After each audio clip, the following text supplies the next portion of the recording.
किसी जंगल में टुनटुनी चिड़िया अपने पति कालू कौवे के साथ रहती थी। शादी के कुछ ही दिनों बाद वो दो अंडे देती है। समय आने पर अंडे से प्यारी प्यारी दो बेटियां बाहर आती हैं।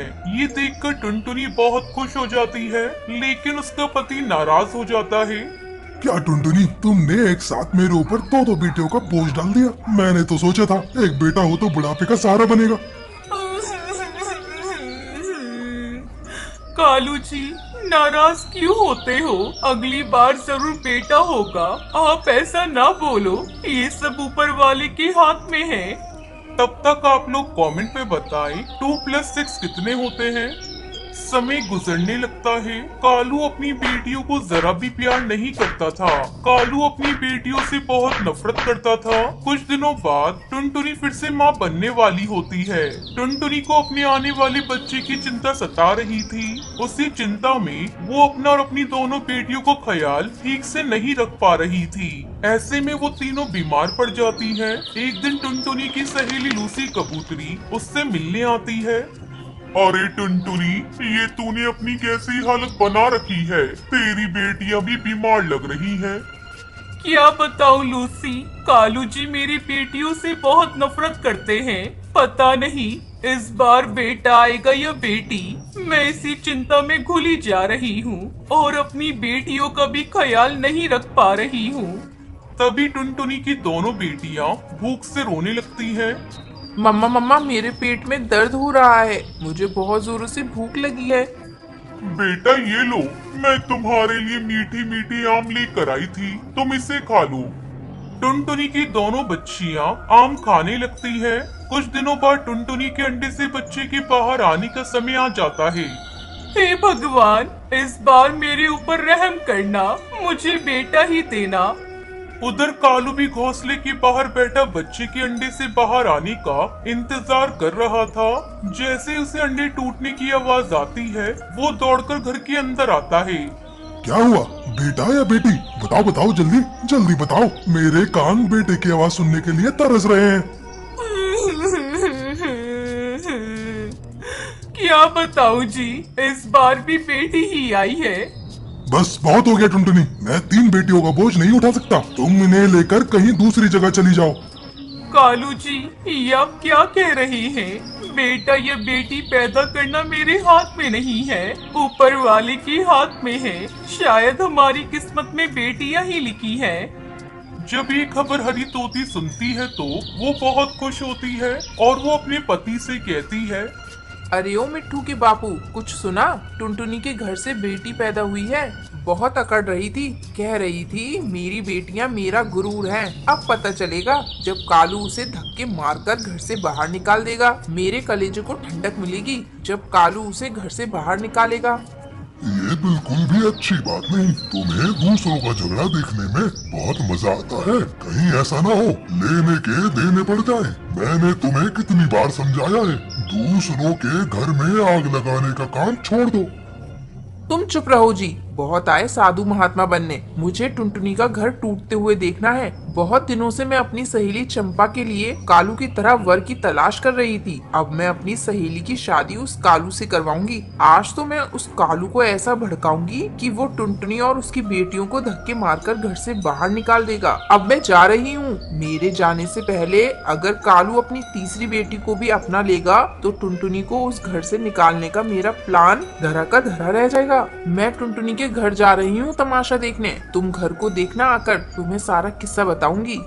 हरी तोती टुनटुनी के घर पहुंचती है। अरे ओ कालू, सुना है तेरे घर में फिर से बेटी आई है। तू बड़ा ही बदकिस्मत है रे। बुढ़ापे में तेरा कौन सहारा बनेगा? बेटा की चाह में तुम बुढ़े हो जाओगे। मेरी सहेली चंपा कौवे से शादी कर लो, फिर देखना बेटों की लाइन लग जाएगी। बात तो आपकी सही है भाभी। मैं भी बेकार में कब तक इनको झेलता रहूंगा। मैं आपकी सहेली से शादी करने को तैयार हूँ। लेकिन कालू, मेरी बहन से शादी करने से पहले टुनटुनी और तीनों बेटियों से तुम्हें छुटकारा पाना होगा। ये कौन सी बड़ी बात है भाभी? मैं आपके सामने ही टुनटुनी को धक्के मारकर घर से बाहर निकाल देता हूँ। इतना कहकर कालू टुनटुनी उसकी बेटियों को घर से बाहर निकालने के लिए कमरे के अंदर जाता है। अरे ओ मनहूस टुनटुनी, निकल जा मेरे घर से अपनी तीनों बेटियों को लेकर। मैं कल ही दूसरी शादी करने जा रहा हूँ। ये आप क्या कह रहे हो जी? दूसरों के कहने पर तुम क्यों अपना घर बर्बाद कर रहे हो? देखना, ये एक दिन बड़े होकर हमारा नाम रोशन करेंगी। मुझे तेरा ये भाषण सुनने का कोई शौक नहीं। तू अपनी बेटी को लेकर यहाँ से जाती है या मैं तुझे पीटना शुरू करूँ? लेकिन मैं नन्ही नन्ही बच्चियों को लेकर कहाँ जाऊंगी? मेरा तो मायका भी नहीं है। ठीक है जी, मैं जा रही हूँ अपनी बेटियों को लेकर। देखना, एक दिन तुम जरूर पछताओगे। टुनटुनी अपनी बेटियों को लेकर वहाँ से जाने लगी। उसे जाता देखकर हरी तोती बहुत खुश थी। तोती बहन, आपने मेरा घर उजाड़ कर अच्छा नहीं किया। आपकी भी एक बेटी है। रस्सी जल गई मगर बल नहीं गया। मेरी चिंता छोड़, तू अपनी और अपनी मनहूस बेटियों के बारे में सोच।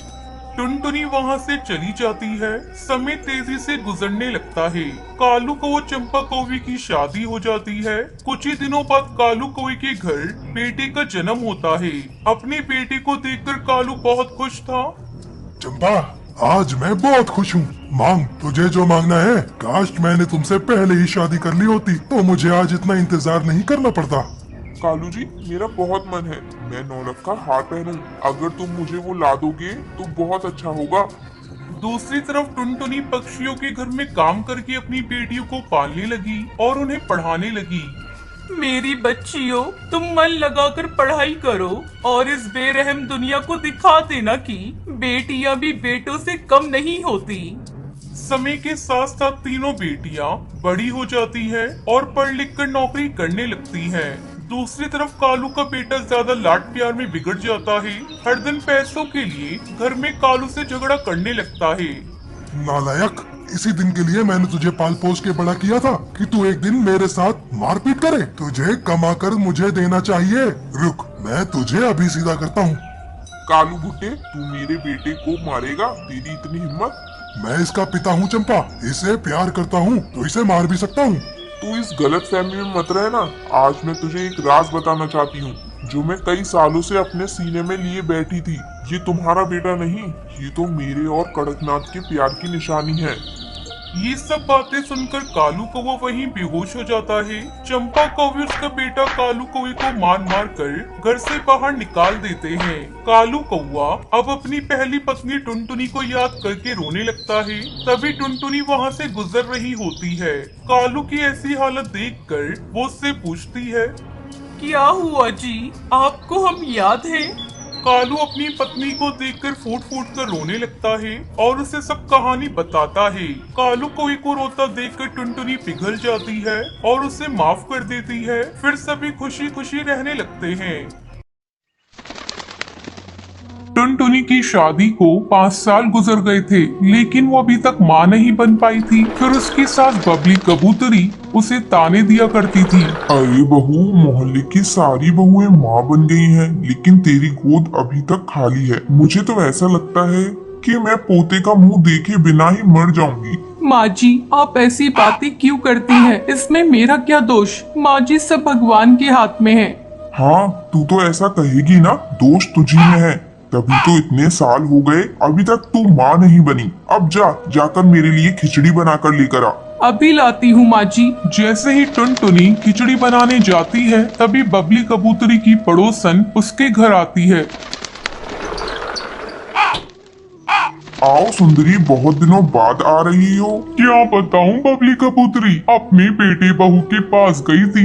ये लो मिठाई खाओ, बहू को बेटा हुआ है। तू बहुत किस्मत वाली है सुंदरी, जो जीते जी पोते का मुंह देख लिया। और एक मैं हूँ जो आज तक पोते के लिए तरस रही हूँ। ऐसा लग रहा है जैसे पोते का मुंह देखे बिना ही मैं मर जाऊंगी। तू ऐसा क्यों कह रही है बबली कबूतरी?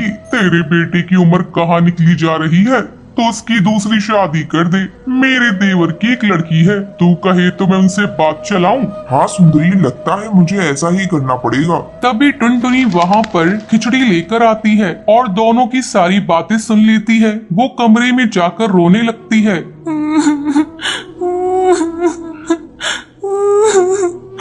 जब शाम को टुनटुनी का पति बंटी घर आता है, तभी उसकी माँ उससे कहती है, बेटा अब मैं ज्यादा दिन इंतजार नहीं कर सकती, तू दूसरी शादी कर ले। आज मेरी सहेली सुंदरी कौवी घर आई थी और उसने एक चिड़िया के बारे में बताया है। अब मैं तेरी एक नहीं सुनूंगी और जल्द ही तेरी शादी इस चिड़िया से कर दूंगी। ठीक है माँ, मैं दूसरी शादी करने के लिए तैयार हूँ।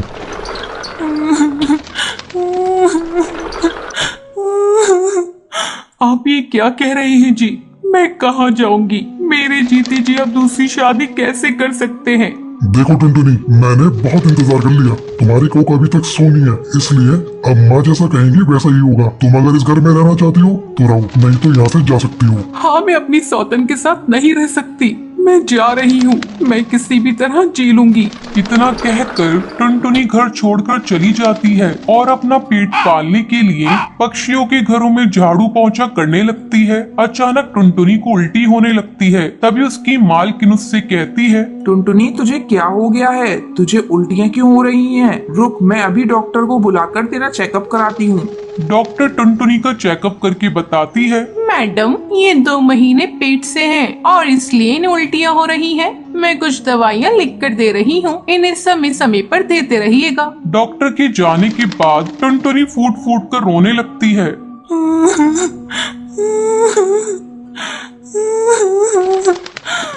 मैडम, मुझे ये बच्चा नहीं चाहिए। भगवान ने मुझे ये बच्चा तब दिया है जब मेरे पति ने मुझे घर से बाहर निकाल दिया और दूसरी शादी कर ली। अब मैं अकेले इस बच्चे को कैसे पालूंगी? ठीक है टुनटुनी, अगर तू चाहती है तो मैं तेरे बच्चों को गोद ले लूंगी, क्योंकि मेरा भी कोई बच्चा नहीं।